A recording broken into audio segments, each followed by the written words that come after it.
Although the Government doesn't support this bill, I'd like to begin by commending Carol Beaumont's desire to protect New Zealanders from some of the problems that arise from over-indebtedness and for promoting this well-intentioned bill to the House.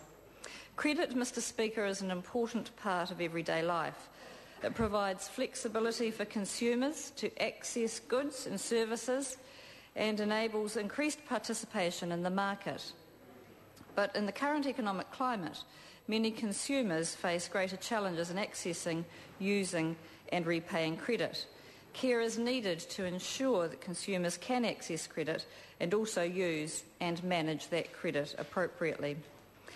Consumers are protected in credit contracts by the Credit Contracts and Consumers Finance Act, or the CCCFA as it's routinely called, which covers all loan arrangements that are primarily for personal, domestic or household purposes. The Ministry of Consumer Affairs monitors the effectiveness of credit legislation. The Ministry's monitoring of the operation of the credit market resulted in a discussion paper, the review of the operation of the Credit Contracts and Consumer Finance Act 2003.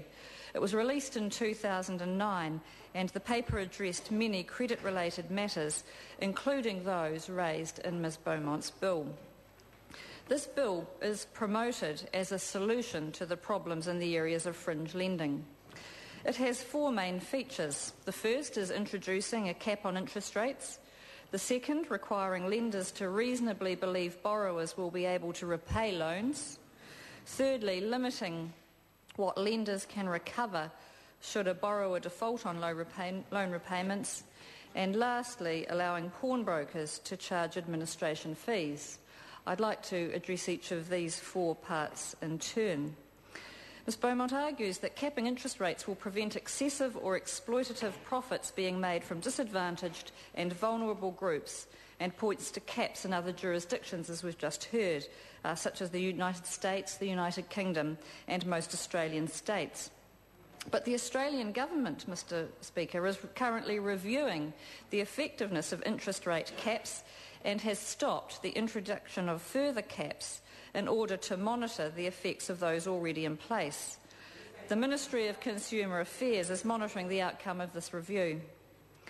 The Ministry's research into interest rate caps has also found that those most likely to be affected by caps will be the disadvantaged and vulnerable borrowers the bill aims to protect.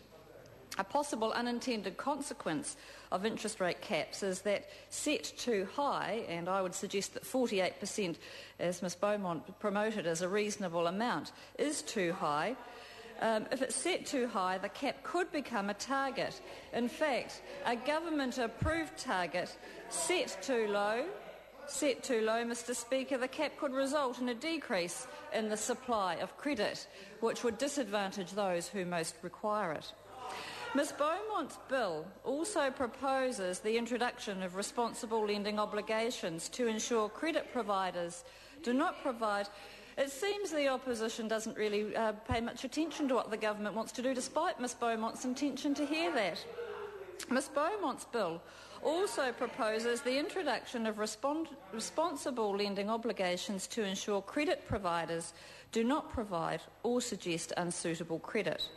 Providers would have to ensure the credit meets the consumer's requirements and that the consumer is able to service their loan obligations. There are difficulties with this approach, Mr Speaker. A difficulty in implementing such specific responsible lending provisions is that, being new and untested, they can create uncertainty for lending agencies. This in turn leads to less credit being available to those who already have difficulty obtaining access to credit from mainstream providers. Existing legislation includes specific protections against oppressive conduct. Important and immediate developments from the courts indicate that these provisions already protect against irresponsible lending. There are also examples of disputes tribunal referees using the oppression provisions in the CCCFA to deal with oppression and exploitative secured loans or consumer credit contracts. To strengthen the protection available to consumers, the government requires all financial service providers to belong to free-to-consumer dispute resolution schemes.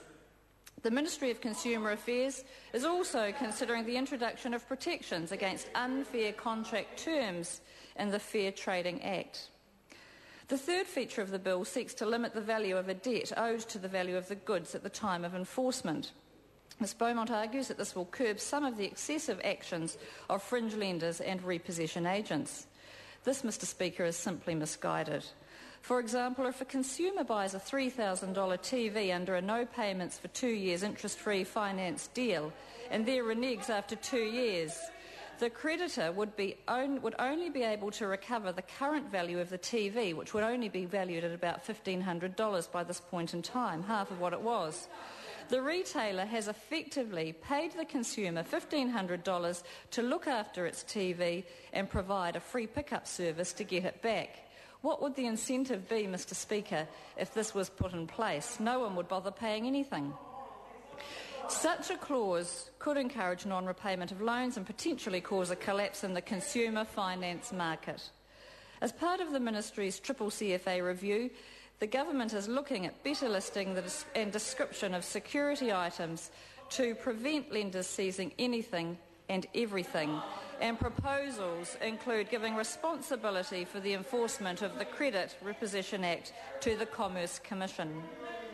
The bill's final feature seeks to allow registered pawnbrokers to charge administration fees, removing the need for higher interest rate charges. Pawnbrokers currently charge a single fee for redeeming a pledged good. This is called an interest charge and covers both the fee for the pawnbroking service and the interest charge. It's non-contentious. Pawnbroking charges have existed in this manner for years, and there is no reason to change and complicate this accepted approach to pawnbroking. Although Ms Beaumont should be applauded for highlighting the issues confronting vulnerable borrowers, the fact is that this is a very complex area that requires comprehensive solutions, not just a band-aid solution as this bill proposes. The Credit Reforms Responsible Lending Bill, however, proposes superficial band-aid solutions and has the potential to wreak havoc, even more havoc, on the very people it is trying to protect. As Minister of Consumer Affairs, I don't support this bill, and the ACT Party doesn't support this bill. It has fundamental flaws and contains provisions that could result in dramatic and perverse consequences. The opposition have asked what the government's going to do. If they stop talking, Mr Speaker, they might hear. The government is currently considering comprehensive measures to address these issues with real solutions. Real solutions that include reviewing the CCCFA, as is currently happening at the moment. This project hasn't been deprioritised, Mr Speaker. It has been reprioritised in favour of the consumer law reform, which also will address some of the issues in this bill. Implementing the Financial Service Providers Registration and Dispute Resolution Act is another measure that the government is currently working on, and one that was introduced by the previous government. Each financial service provider or financial advisor must, from the 1st of December, be registered.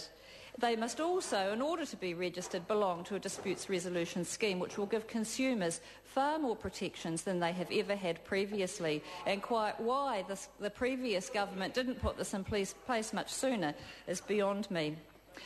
We are, of course, undertaking a major review of consumer law, Mr Speaker, and this too will cover many of the provisions proposed in this piece of legislation.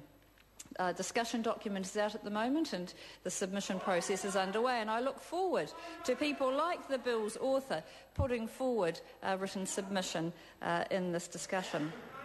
The last thing that is extraordinarily important, and that the Ministry of Consumer Affairs and other government agencies are putting a lot of effort into, is improving financial literacy.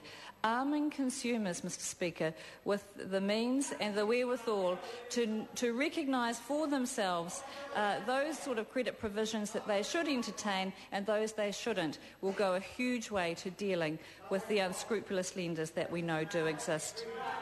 There is, of course, as I've just said, a discussion paper released which has suggested carefully considered amendments to the legislation that the bill seeks to amend, and there is little point progressing this bill further while that paper is out for consultation. The issues are complex, to interrupt the honourable member. and they must be